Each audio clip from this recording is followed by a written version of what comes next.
mixed up.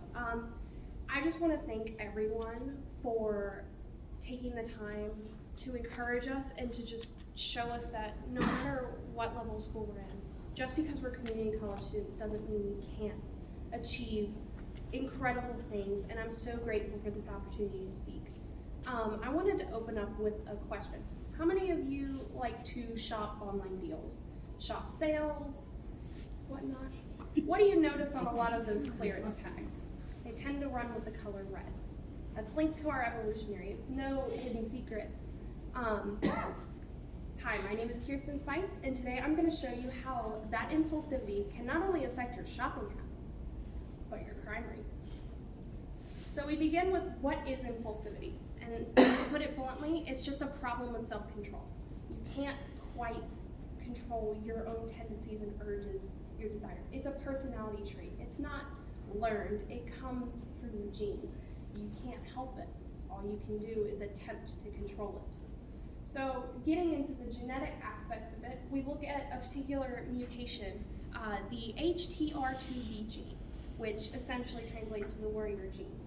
It is located within the frontal lobe, and it prevents serotonin at a key docking point, as I will explain later. This genetic mutation, believe it or not, is 3 times as common in violent offenders than the general populace. That's a high number. Many inmates have been seen with this gene, and it makes you wonder what the connection truly is. A lot of the problems stem from childhood behavioral issues, one of the most common diagnosed being ADHD. And when that's paired with conduct issues, it can lead to disastrous consequences. So what does impulsivity truly affect? I stated that it's a problem of self-control, but what does that mean? It means you have a shorter fuse, you have a shorter temper, you can only withstand so much before you ultimately collapse. And when combined with alcohol or any kind of substance abuse, it can be absolutely disastrous because it impacts the executive functions of your brain. See, whenever you're trying to create and solve problems, your executive functions help with that. The more complex the problem, the more executive functions you need.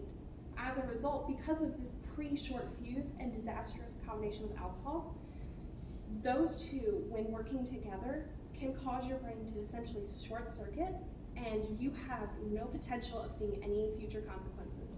Like going on a date with some strange guy you only met 5 minutes ago. That's a sign of impulsivity.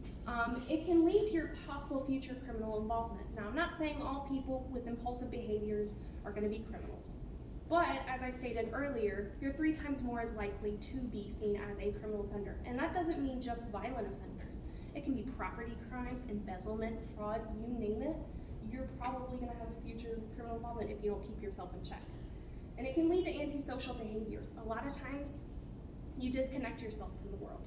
So seeing it in action is really important. As I said before, it's focused in the frontal lobe, which is that highlighted part over there.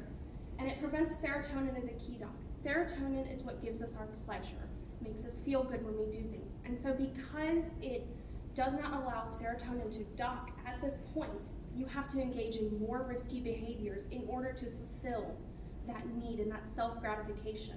It leads to depletion in the serotonin of the nucleus accumbens, which is the reward center. So doing good things allows that serotonin to fill, and it makes you feel good about what you do. Like you helped your neighbor walk across the street, or you helped some old lady pick up her groceries, something like that. But the thing is with this mutation, you're not able to feel those things, so you begin to engage in more risky behaviors, whether that be go drag racing down the street with your friends, or even potentially turn to crime. And it impairs your cognitive functions. You can't see the intended consequences of your actions. And that is the most important thing. So how does this relate to criminals? Well, as I said before, they have the inability to see their future consequences. Right now, they're living in the moment. And so they're doing whatever they can to get them by, whether that be sell drugs out of their house or to steal something. Who knows? They participate in those more risky behaviors we deem immoral. And a lot of the root issues come from their childhood.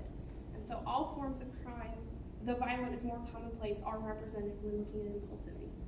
So in conclusion, although impulsivity affects crime rates, not everyone's going to turn into a criminal. You just have to keep yourself in check. So the next time you shop, remember that impulsivity, and remember that could lead you to do some much riskier things. My name is Kristin Spites, and it's been a pleasure to speak to you. If you have any questions afterwards, feel free to ask me. I will be more than happy to answer to the best of my ability or do further research with you.